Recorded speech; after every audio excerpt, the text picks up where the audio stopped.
Hey, business building warrior. Welcome to Silent Sales Machine Radio, the podcast that was recently voted a top 20 podcast in all of e commerce, which just means one thing besides us getting to brag about it a little bit around here. It also means you're really smart. You have found one of the most trusted and success filled and encouraging podcasts in all of e commerce. And we're glad you're here with us today. So it's going to be just you and me hanging out today. And I want to talk through the past, the present, and the future of reselling. That's right. What it looked like many years ago. I won't spend a whole lot of time there and bore you. What's it look like right now? And where do we believe it's heading? When I talk about reselling, I'm just talking about selling stuff that isn't yours. Now, we love to see people launch their own brands online. We love to see people build a brand and maybe break into retail at some point. We have some massive success stories from students who have done exactly that. That's building a brand. That's very different. And as a matter of fact, new sellers, if you're brand new to e-commerce, if you haven't had, say, some $30 or $50,000 months reselling yet, you probably shouldn't be touching launching your own product just yet. It's way more risky. It takes a lot more time. Your odds of success are significantly lower. We estimate, as a matter of fact, about 5% of everyone who tries to launch a brand on Amazon as a new seller winds up failing miserably. So we don't want to do that. We want to talk about the past, present, and future of reselling, meaning you're selling other people's brands. Now, to set all of this up, just a couple brief facts about reselling in general right now. So let's say we're starting in the present. We're going to talk about the past, the present, and the future. Let's start with the present. What's it look like right now, specifically on Amazon, which gets, as you may have heard us mention before, about 50% of all economic activity online in the United States? Amazon, one website. Wow, that's a lot of shoppers every day buying millions of products, right? Just how big is it? Well, about 1.5 billion products last time we checked, which would take us 32, 33 years just to glance at each of them momentarily. That's crazy. And the catalog's growing constantly. That's a lot of products. And well over half of those products that are sold every day on that massive website are put there by resellers, people selling a brand they don't own.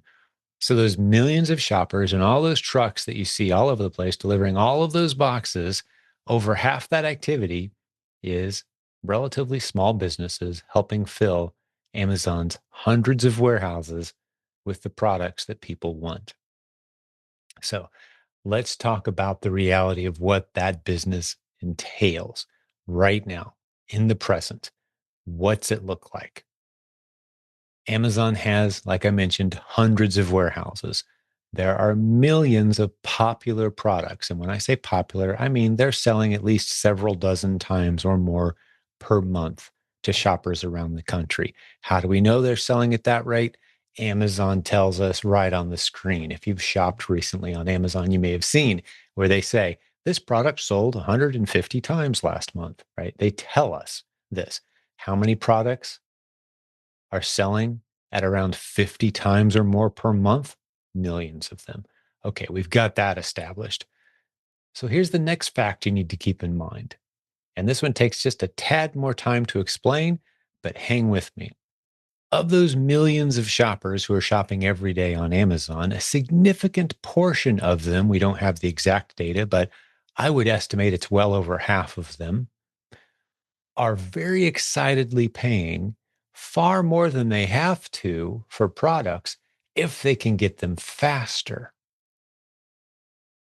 Stated differently, all those people who use DoorDash to order $40 or $50 pizzas are also shopping on Amazon, meaning if you can get it to them fast, they're willing to pay a whole lot more money than they have to. A lot of shoppers use Amazon that way all day, every day. And once you understand that fact, It opens up millions of products where you can hop on at a very high price and sell to very happy customers at a very nice profit for you, even though there's other sellers already selling the exact same item at a far cheaper price. So the question you might have, you could scroll back and it might make sense. Scroll back about 5 minutes and listen to all of that again, or just hear me out here. The reason this all makes sense is because you have to remember Amazon is not one single centralized warehouse where everybody in the country goes to shop and find the lowest price. It's just not. Some people use Amazon that way.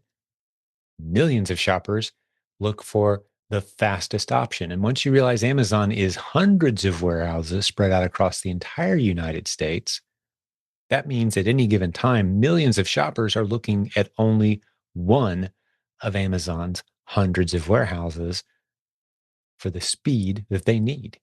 And if that one warehouse happens to have at least one unit of the product they want, they really don't care if they have to pay a lot more rather than having to wait several days and save a few dollars. A specific example. I use this example frequently. Let's take a busy single mother with a handful of kids. It's 8 o'clock at night on a Friday, and she has a birthday party tomorrow for one of those kids at noon. And there's one thing she forgot. Isn't there always just that one last thing? You've been there, right? That one last thing, that one toy she promised of all the things she had to pull together for this party. It's not hard to imagine that scenario, is it? Now she knows if she throws all the kids in the car and heads to Walmart and maybe Target and a few other stores, she can probably find that toy for $20. That's the retail price on the toy. And if she got on Amazon, there's plenty of sellers selling it for $20 as well. But none of them can have it on her porch by 8 o'clock in the morning. Let's say there's 30 sellers selling that toy with 2 to 3 day delivery for all of them. That's unfortunate for that single mom. She has to get in the car and go to the store, put all the kids in there. It's almost bedtime, one last little thing, and track it down. Well, what if there was one seller who had put one unit of that exact toy in the warehouse near that single mom? And let's say instead of charging $20 like everyone else, they priced their inventory a little higher because they recognize that this product just isn't stocked well enough. So let's say they're charging $28 for this same product. Now the mom has an interesting choice. She can have it by 8 o'clock in the morning for $28, which is $8 more than she would have to pay if she got in the car. Or she can put all the kids in the car, spend 2 hours going out. Which do you think she's going to do? Scenarios like that play out all day, every day across the United States with millions of shoppers, and we have overwhelming evidence of it. Right now, there is a seller in our community, a multiple 7-figure seller, who sells 80% of his inventory priced way higher than the competition. Why? Because he only sells on products that are inadequately stocked in Amazon's massive warehouse network. That's the opportunity right now. So, what's the present of selling on Amazon? It's recognizing that there are millions of products that are simply understocked, or in many cases, otherwise popular products that are completely unstocked. Amazon just doesn't have any inventory. And you can test this theory for yourself. The next time you're shopping on Amazon, just look to see how many popular products you can't get quickly, meaning there's none in the warehouse located closest to where you live. It's going to take 2, 3, 4 days to get it to you instead of a few hours or the next morning. There's millions of products like that at any given time that are very popular, very common, very easily sourced anywhere that people just aren't able to get as fast as they'd like to. That's the current condition of Amazon reselling, meaning the doors are wide open for many, many, many more sellers to come in and help fill that shelf space. That's one thing I want to point out to you. The other thing I want to point out to you about the difference between the past and the present is a couple factors. The two biggest changes between the past reselling opportunities that we've seen in our large community of resellers and the present opportunity is the software. And I will tie strategies to that, the software and strategies that are now available to us, and Amazon's policies and their enforcement of those policies, their communication and enforcement of policies. So let's hit those for just a second to contrast the past to the present.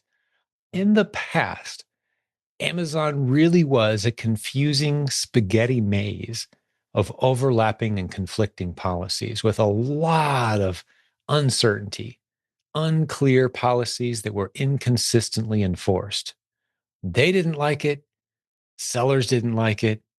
Shoppers paid the price. A lot of good people were struggling, getting shut down for things that made no sense, getting reinstated even after they'd made horrendous violations of the policies. There was just no consistency. Well, I can tell you that from my vantage point, having been on the Amazon reselling game for well over 15 years at this point, that the consistency of policy description and policy enforcement has never been more stable than it is right now. Meaning, we're just not hearing cases of people getting punished retroactively for new policies that are rolled out. That was a reality just a few years ago. Amazon would roll out a new policy and then scrape back through and find stuff you did wrong 3 years ago before the policy existed. That whole retroactive enforcement of policy. I mean, if we had that in our legal system, I mean, imagine if they implemented a new policy. If you've ever driven over 55 miles per hour on a US highway and one of the cameras caught you, that you're going to get $1,000 fine. And this goes all the way back the past 6 years. It's like, whoa, wait a second. And they just mail all these. That's not right. Well, you can't do that legally. US law can only be enforced from the point the law is passed forward, not retroactively. Amazon policy has finally caught up and it's acting more like that. Because we're not talking about legal issues here. We're just talking about policy enforcement on Amazon's platform. There's no legal arguments here. I mean, when we sign up to be an Amazon seller, there's a terms and term TOS, terms of service, that basically says if they don't like you one day and they want to push a button and make your life miserable, they can. Well, obviously that's not a fun environment to play in. So they have clarified, and the selling experience on Amazon has gotten more consistent. Now, maybe you don't like some of the rules, but the rules are very clearly communicated and as consistently enforced as we've ever seen. So that's great. Now let's talk about software and strategy for just a moment. That has improved dramatically as well.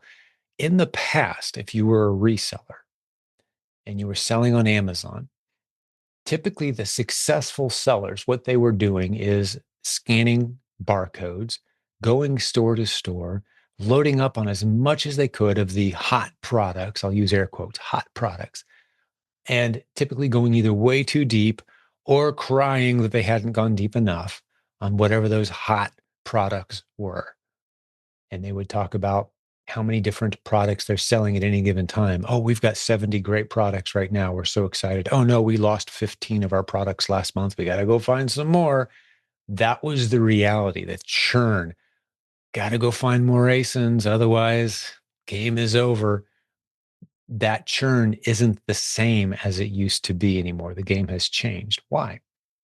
Well, one of the things that's possible now that wasn't possible before is that you can find a massive catalog of products relatively quickly using tools, software, and strategy that we teach around here.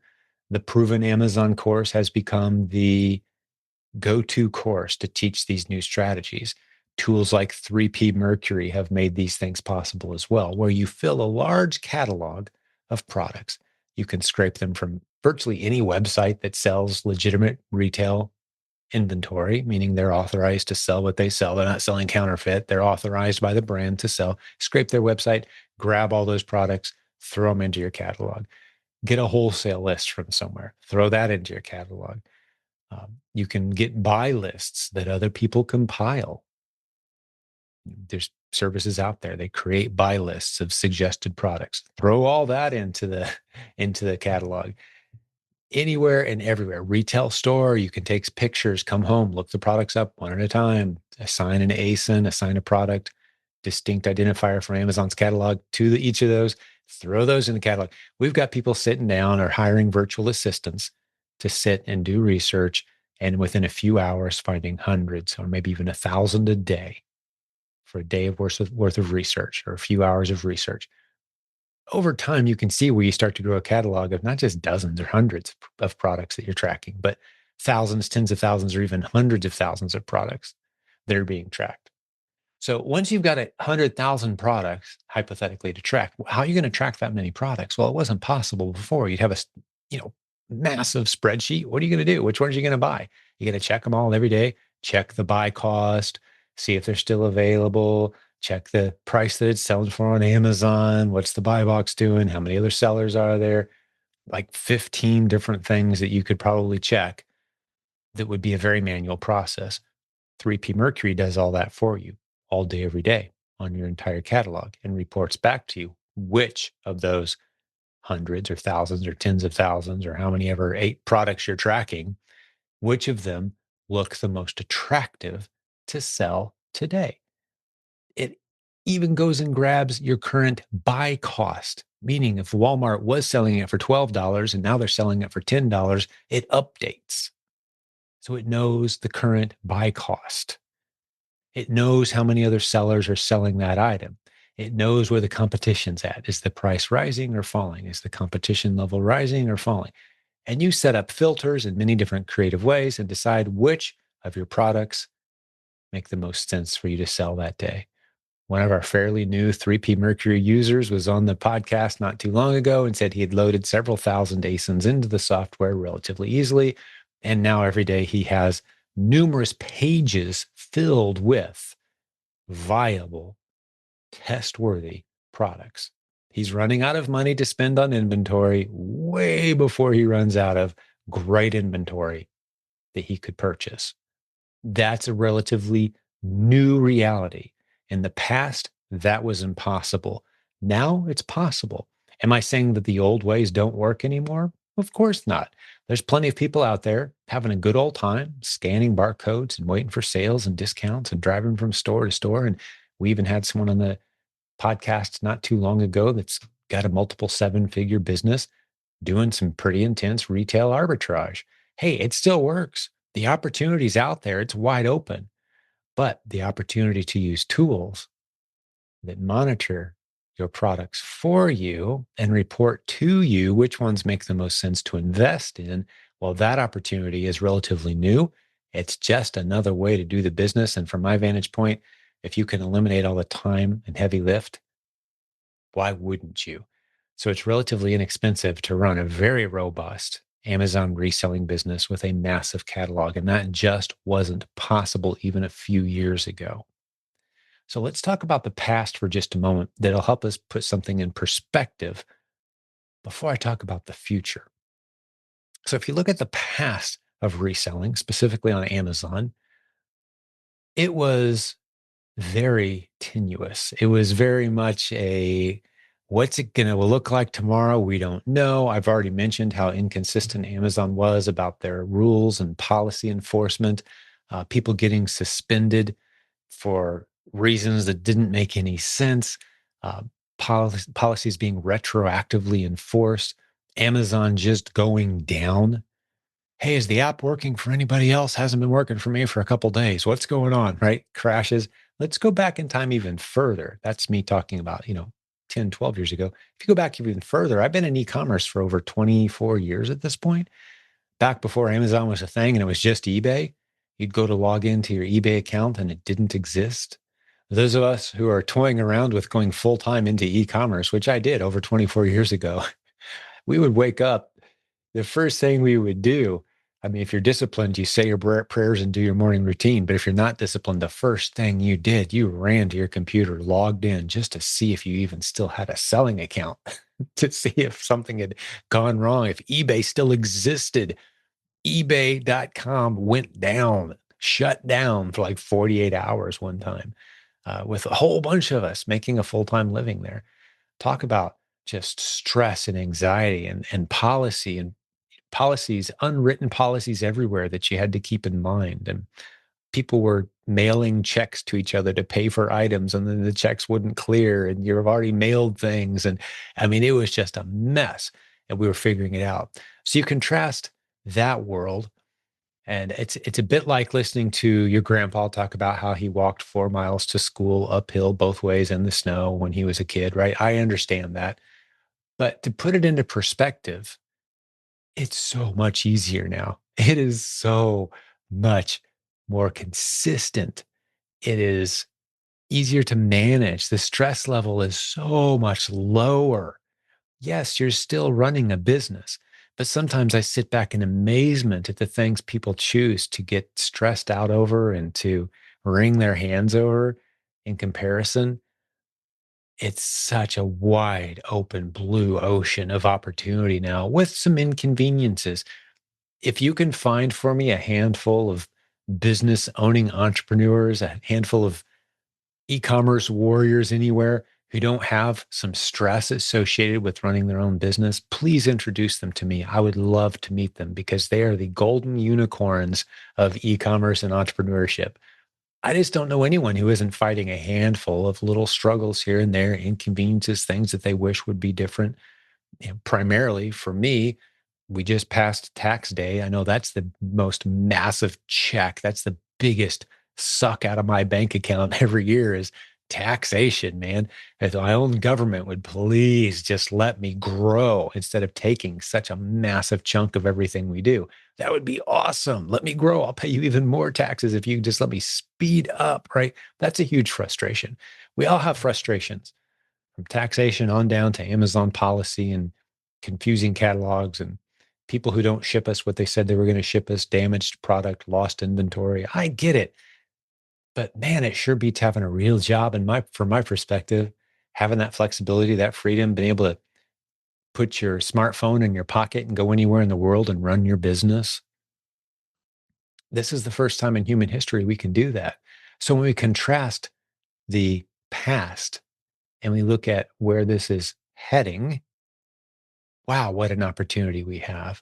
The first thing that comes to mind for most people when I start talking about the future of reselling is the same thing I've been hearing literally for 24 years.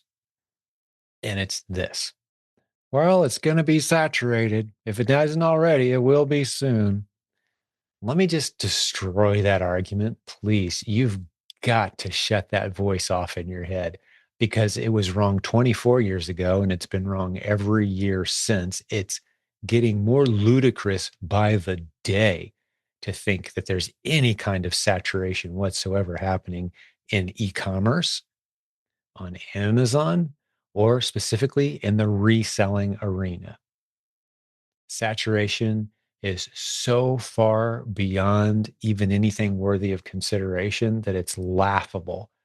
You're operating on a very tainted set of facts if you're coming to the conclusion that there's some kind of saturation happening. Now, on any given popular product at any given time on Amazon, yeah, there may be more than adequate amount of sellers selling more than an adequate amount of inventory across Amazon's hundreds of warehouses.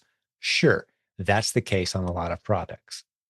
But let me tell you a story that helps illustrate just how wide open the opportunity really is on Amazon. And keep in mind, as you hear this story, that tomorrow the pool will be even bigger. This blue ocean is growing. The day after, it'll be even bigger. A year from now, even bigger. So maybe I'll illustrate that point first if you weren't aware. E commerce is still less than 20% of all retail spending in the United States. Most people would guess 70, 80% of retail spending is online. It's not, it's 20%. Look it up. Use your favorite AI or search engine. Test me. This is US government data. Okay. So less than 20% of spending on retail is online at this point.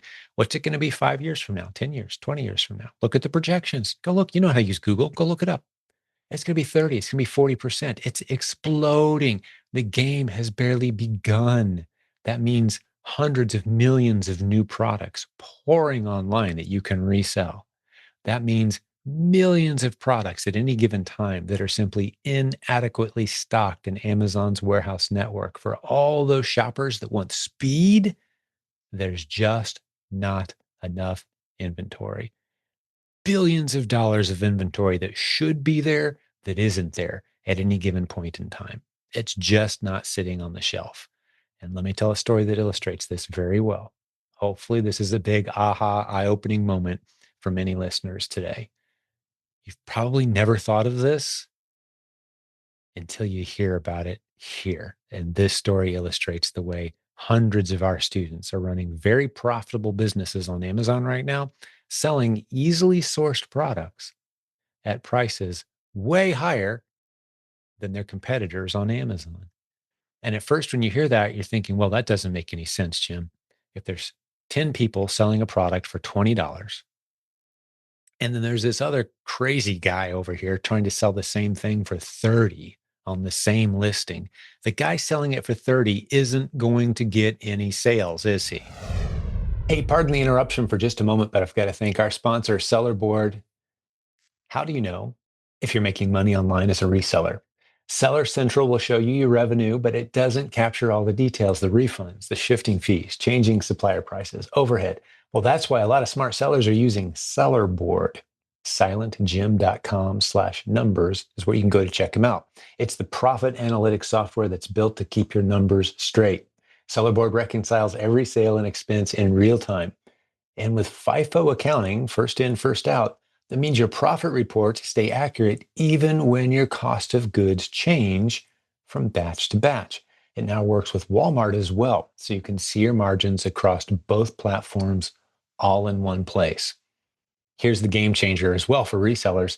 Seller Board's new reseller workflow scans products in the store with the mobile app instantly. You can check out your profit potential, add items to your buy list, build offers, print labels, manage inbound FBA shipments, all while Seller Board keeps the profit tracking accurate at every step. For just $15 a month and 2 months free trial, go to Seller Board's website here, silentjim.com/numbers. It's the only way to get the 2 months free, silentjim.com/numbers. There'll be a link in the show notes as well. Understand your numbers today with Seller Board, the accurate profit analytics software. Let's get back to today's episode. The guy selling it for 30 isn't going to get any sales, is he? And if Amazon was one central warehouse located in the middle of the United States, somewhere in Kansas, and everybody shopped from there, and people who lived near the warehouse could get fast stuff, but everyone else had to wait, well, then you'd be right. Nobody would buy the guy that's selling the product for $30. But that's not what Amazon is. Amazon is hundreds of warehouses spread out across the entire United States. So although there may be 10 people selling the same product for 20 bucks, the guy selling it for 30, if it's an understocked ASIN, is probably going to make significant amount of steady sales as the highest price on that product. Why? Because he's the fastest for anyone who lives near the warehouse where his inventory is parked. For that busy mom with a birthday party, she's going to snag that $30 item because she needs it tomorrow by 8 a.m. And that one seller who's charging more is the only option. And she is grateful for that option because it saves her a trip to Walmart with a bunch of crazy kids screaming past bedtime in the back of her van, right? More than worth the 8, $10 that she had to pay to get it super early the next day. So let's talk through a story that illustrates a very specific real story that illustrates an extreme story that illustrates exactly how this works. We have a student of ours. The student works closely with my son. My son stood up with him in his wedding. It's a kid that goes to our church where our families know each other very well. He actually drives a car, basically the same car I do. I found out like real person. This guy really exists. Good friend of our family. He was a new student in our community and took this lesson very seriously when we said, look for underserved ASINs. Look for popular products that are not adequately stocked. It's not hard to do. We can teach you how to do this. It's part of the proven Amazon course training. In this case, he was a coaching student of ours. He took us very seriously when we said that. He looked for a product that was flying off the shelf, selling thousands of units per month. And in this case, already had not 10 other sellers, not 50, not 100, not even 150 other sellers. They had over 200 people already selling this product. Now, time out. Let me just give you a little sidebar here.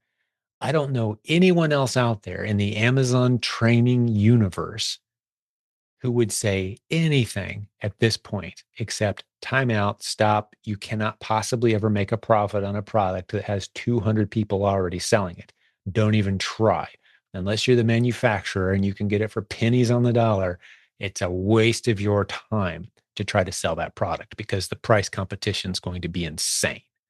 And I would agree with them if Amazon was a single warehouse located in the center of the United States, somewhere in Kansas, where everybody went to buy the best possible price, knowing full well that it's going to take forever to get the shipping anywhere.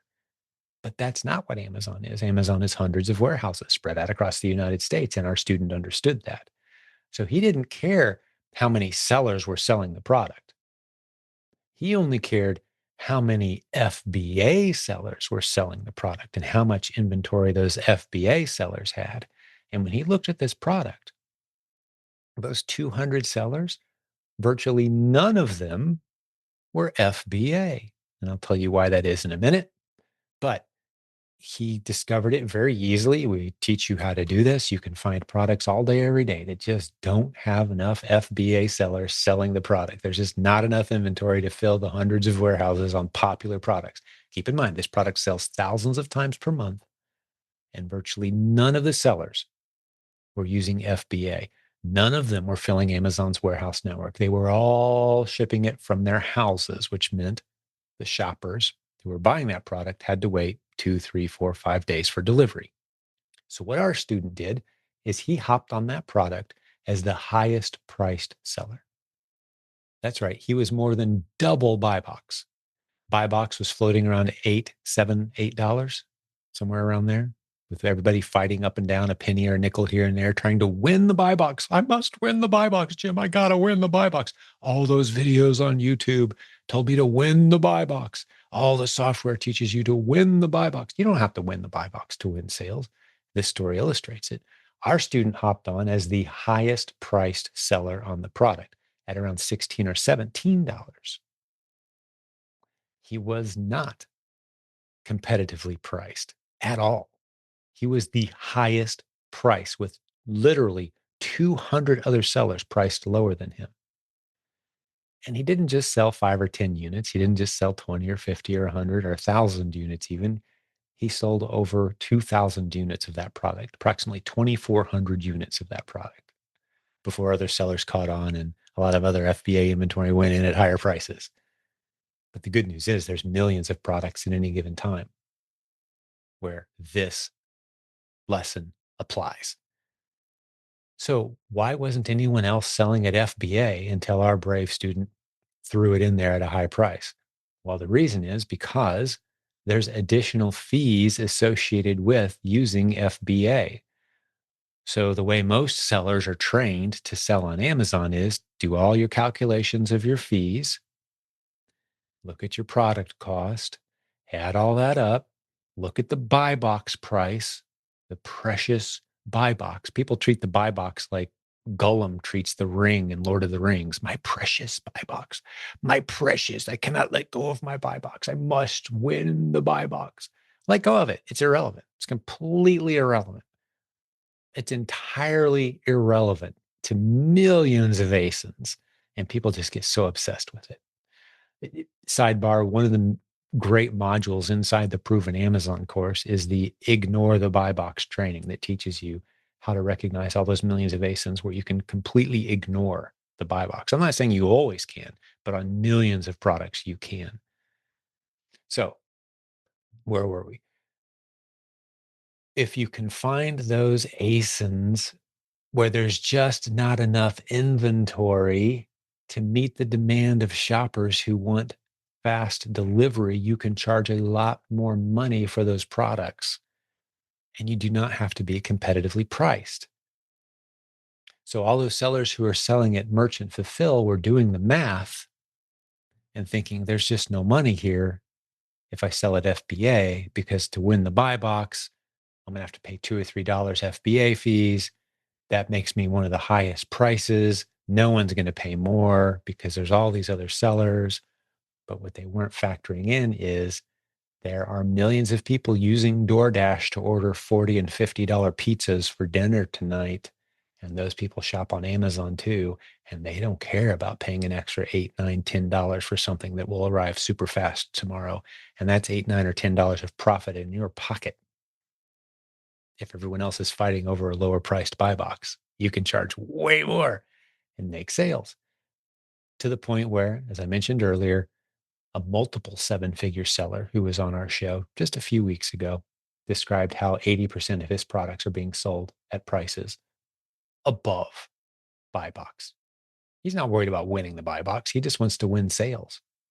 Now, if you don't know the difference between buy box and winning a sale, I'm going to spend a minute on that. But the theme today has been the past, present, and future of reselling. And I want to talk about future just a minute here in a moment after I'd explain what it means to win the buy box versus winning a sale. Sometimes they're the same thing, other times they're not. Let's take the example of our 200 sellers selling the product that our student hopped on. He made a bunch of money selling at a price twice as high as the buy box. Remember, the buy box was like $8. He's selling his for $16, $17. He's selling his product very high price, very high. But he never won the buy box. What's that mean? He was never the default option offered to shoppers. When you're shopping on Amazon, you've probably noticed before that Amazon will throw a default option in front of you and say, hey, yeah, there's 50 people selling this product, but this is the price and the delivery date we think you'll probably like. It's the lowest price at the fastest delivery speed. So here you go. But what if there's no fast options? You've done this yourself before as a shopper. I'm sure you have. You say, wow, 4 to 6 days for delivery? I wonder if anyone can get it here any faster. So you scroll through the other sellers. Oh, look, there's a guy selling it for $18 more, but I could have it at 8 o'clock in the morning. And you do the math in your head. Do I want to spend $18 more and have it tomorrow versus waiting until next Tuesday? Yeah, I think I will. And you throw it in your cart. So you shop on Amazon that way. But for some reason, you think no one else shops on Amazon that way. When the fact is, millions of people all day, every day shop on Amazon that way. And there's just not enough inventory to keep them all happy with fast delivery options. Right? Does that make sense? That's the buy box. The buy box is the default that Amazon offers you. Winning the sale can be a very different matter. If you've ever hopped off of Amazon's default price and delivery date that they gave you and scrolled through and found a different option, well, you were ignoring the buy box as a shopper and choosing a different seller, which is your right to do.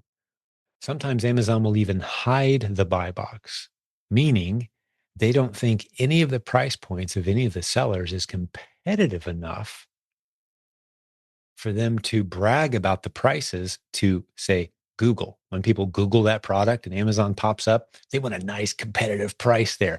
Delivery date, they don't care. They just want a low price showing. So if there's no low prices among the other sellers, they'll suppress the buy box. That means they'll hide it. And you've been on Amazon before as a shopper and noticed this. Like, why do I have to click an extra button just to see the prices people are charging? Well, that's a suppressed buy box.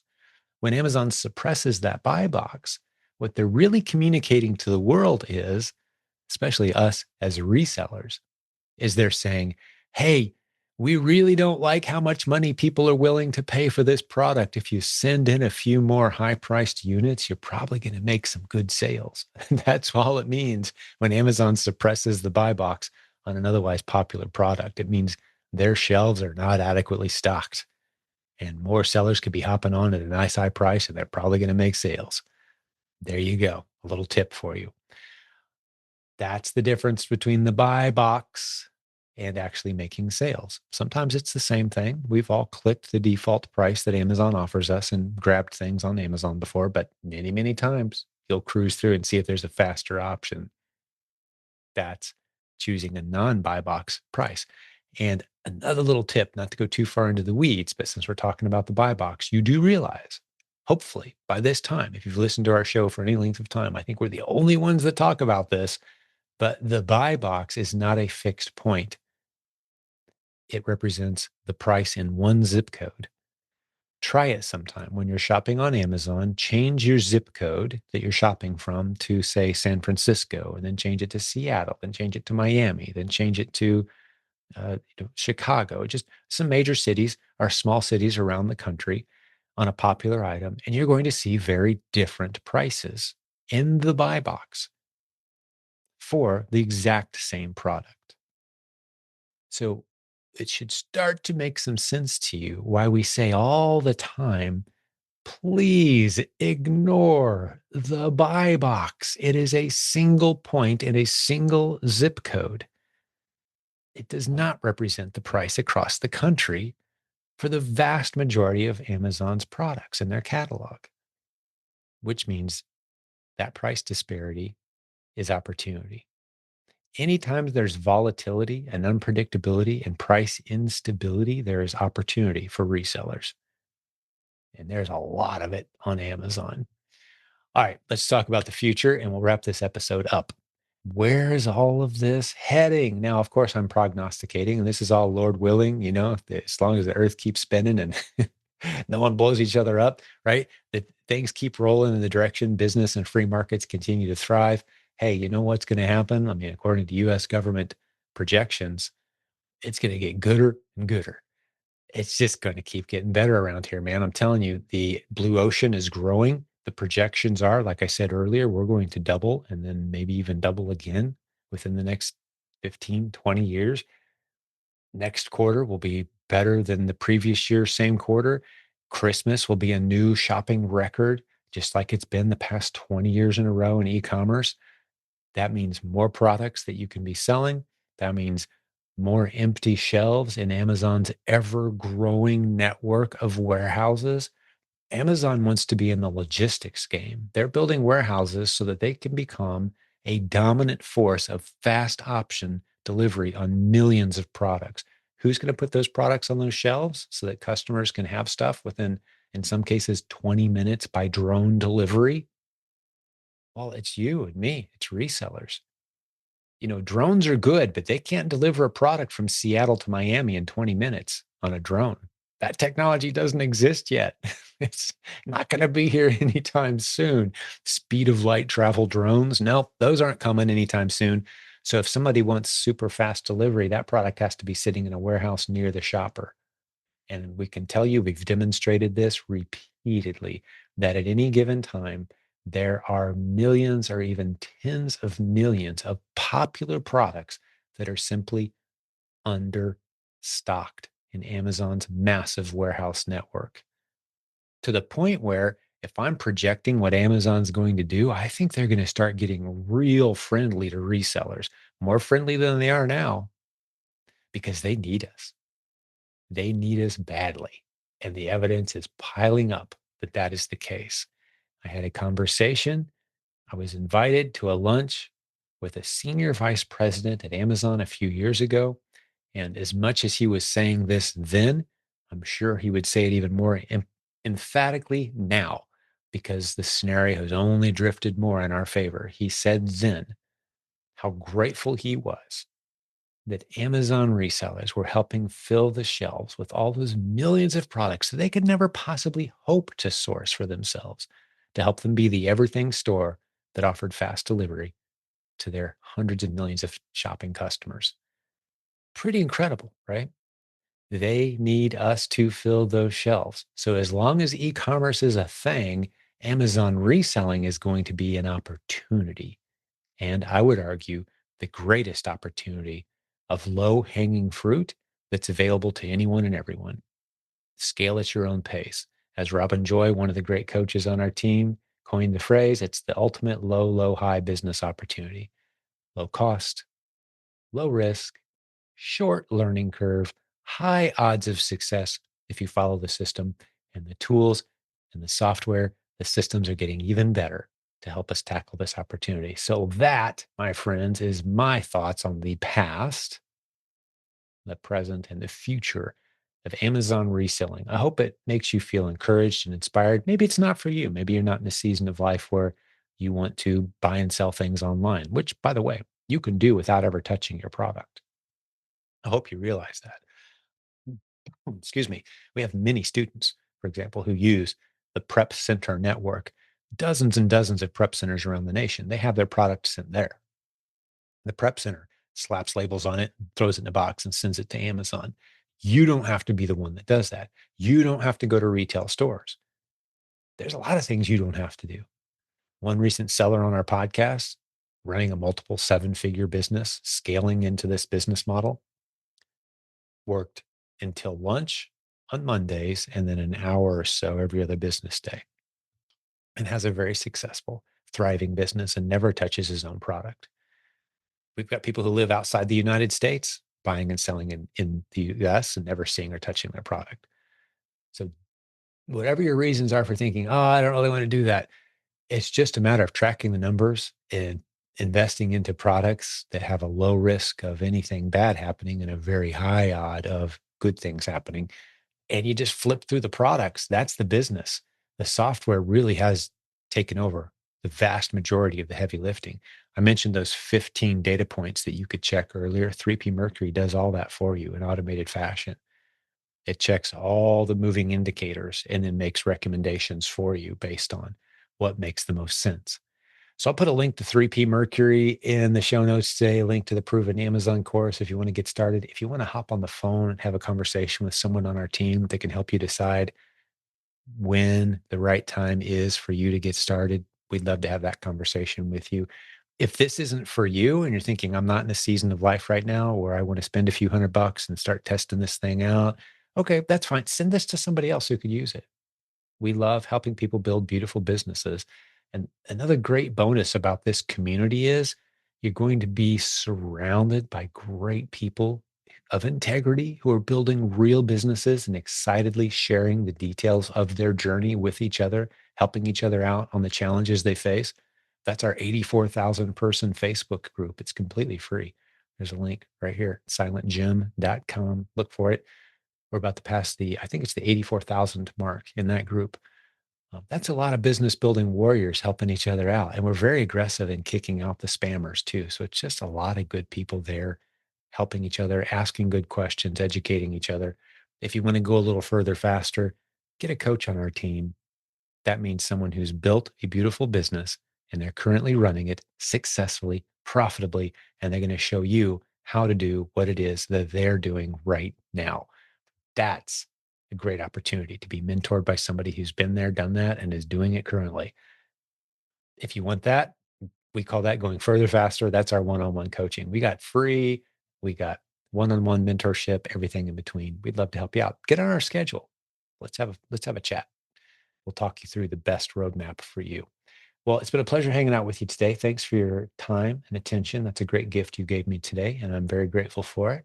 And I can assure you, we have many great episodes coming at you very soon. Keep listening. If you're a new listener around here, just as a tip, don't scroll back to episode 1 and listen forward. There's 1,100 episodes. A lot's changed since 2016.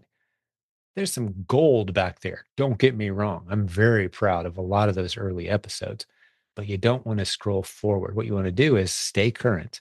Listen to the latest episodes right when they come out. And then, as your time allows, scroll back through some of the older titles and listen to some of those old shows. I love getting into some of the older content with folks. There's some really good classic stuff. I tried to make it as evergreen as possible as we do this show, mixing in a lot of very practical, timely information as well.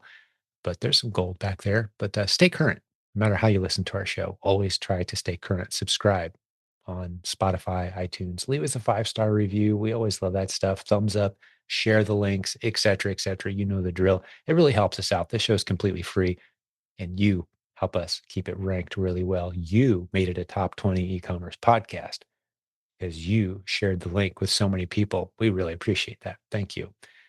Hey, one last little announcement before I let you go. The Proven Conference is coming up in August. If you want to hang out with not just a few dozen, but thousands of other e commerce warriors and Amazon sellers, Hundreds of listeners to this show will be there in Las Vegas the last full week of August, approximately the 25th, 26th, 27th, with some stuff happening before, possibly after. You got to get your tickets now. Lock them in. Early bird pricing is happening right now at theprovenconference.com. We've teamed up with the largest trade show in the United States. It's called ASD Market Week. I'm talking about 1 million products there on site in the massive Las Vegas Convention Center. They've given us our own space in the convention center for our conference, but we'll also be intermingled with this massive 40,000 person event that attracts all kinds of e-commerce, technology, wholesalers, brands that are selling their products, people you can talk to about helping them launch their brand on different platforms, or maybe you're looking for more Amazon opportunity. Loads of opportunity under one roof, 3 days, super cheap ticket prices as well. Las Vegas is a pretty easy flight for just about everybody. They love getting people to fly into Vegas and dump their wallets, don't they? Well, let's take advantage of those low priced travel arrangements that can be made to Vegas. We've got a great host hotel, super low rates, very good use of 3 days to come hang out with hundreds of us and go through some great workshop training opportunities, very specific breakouts.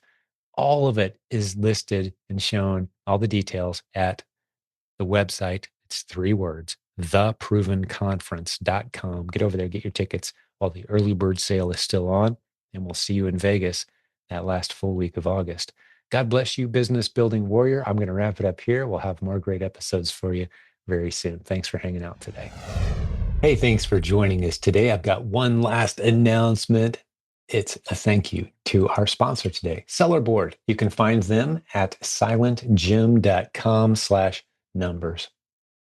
Hey, seller, if you want to know your true profits, Seller Board tracks every fee, refund, the shifting cost of goods, plus a full reseller workflow. Everything from scanning in store to shipping your FBA shipments. Pricing starts as little as $15. And if you use the link I gave you, you get 2 months of a free trial. Get started at silentjim.com/numbers. Thanks for listening today. We'll have another great episode for you very soon.